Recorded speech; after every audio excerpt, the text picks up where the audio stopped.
महाराष्ट्र राज्याचे पर्यटन खनिकर्म माजी सैनिक कल्याण तसेच सातारा जिल्ह्याचे पालकमंत्री शंभूराज देसाई यांच्या अध्यक्षतेखाली एक महत्त्वपूर्ण आढावा बैठक मुंबईतील सह्याद्री अतिथीगृह मलबार हिल येथे संपन्न झाली।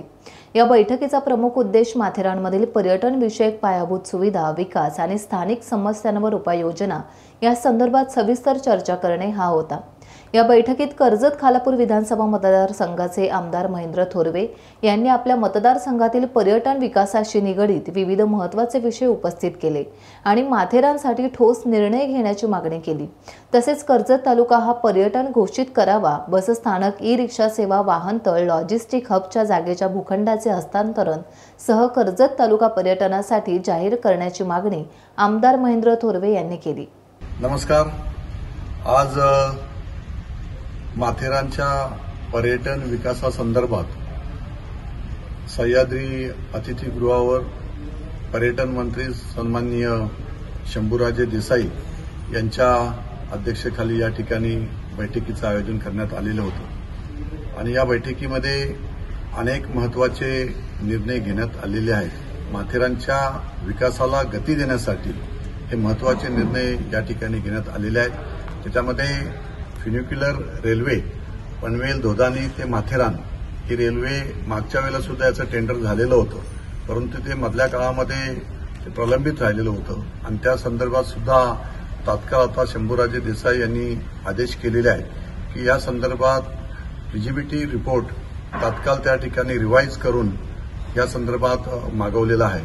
तसेच ई-रिक्षा संदर्भात सुद्धा तात्काळ ई-रिक्षा जे काही सर्वोच्च न्यायालयाने आदेश केलेले आहेत त्यानुसार ई-रिक्षा तात्काळ त्या ठिकाणी जे हातगाडी ओढणारे आहेत रिक्षावाले यांना तात्काळ त्या ठिकाणी ई-रिक्षा देण्यात यावी असे सुद्धा कलेक्टरांना आदेश त्या ठिकाणी करण्यात आलेले आहेत।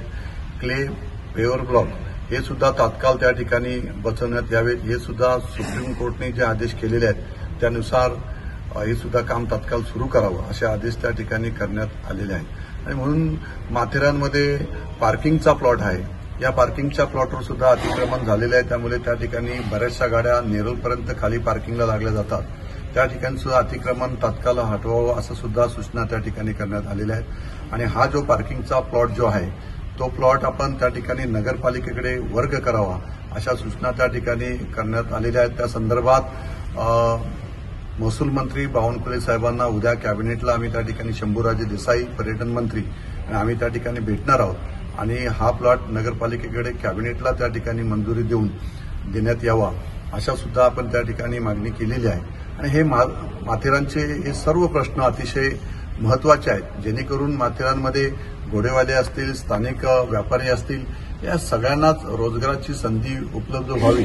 ज्या पद्धतीने आज दरवर्षी माथेरानला 12 ते 15 लाख पर्यटक त्या ठिकाणी येत असतात, तर हेच पर्यटक त्या ठिकाणी 25 लाख कसे येतील हा प्रयत्न आम्ही त्या ठिकाणी नव्याने त्या ठिकाणी करणार आहोत। ई-रिक्षाच्या माध्यमातून असेल, फ्युनिक्युलर रेल्वे त्या ठिकाणी असेल किंवा टाटाच्या माध्यमातून रोपवे असेल, हे सारे नव्याने प्रोजेक्ट आपण माथेरानकरांसाठी त्या ठिकाणी नव्याने त्या ठिकाणी आणणार आहोत आणि अशा पद्धतीने आपण एक माथेरानची सस्टेनेबल डेव्हलपमेंट व्हावी या दृष्टीने आम्ही भविष्यकाळामध्ये त्या ठिकाणी प्रयत्न करणार आहोत।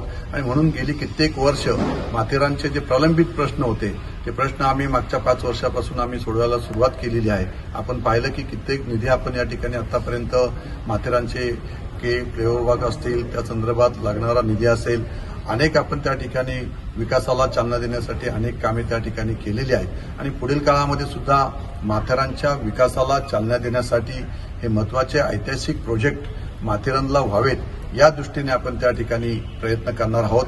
नक्कीच मला अभिमान आहे की माथेरान हे माझ्या मतदारसंघामध्ये आहे आणि जागतिक दर्जाचं पर्यटन स्थळ म्हणून माथेरानकडे पाहिलं जातं आणि त्या पद्धतीची डेव्हलपमेंट भविष्य काळामध्ये माथेरानमध्ये आम्ही करू असा आत्मविश्वास आम्हा सगळ्यांना या ठिकाणी आहे। टाइम्स डिजिटलला लाईक करा, सबस्क्राईब करा, शेअर करा आणि बेल आयकॉन दाबायला विसरू नका। पाहत रहा टाइम्स डिजिटल।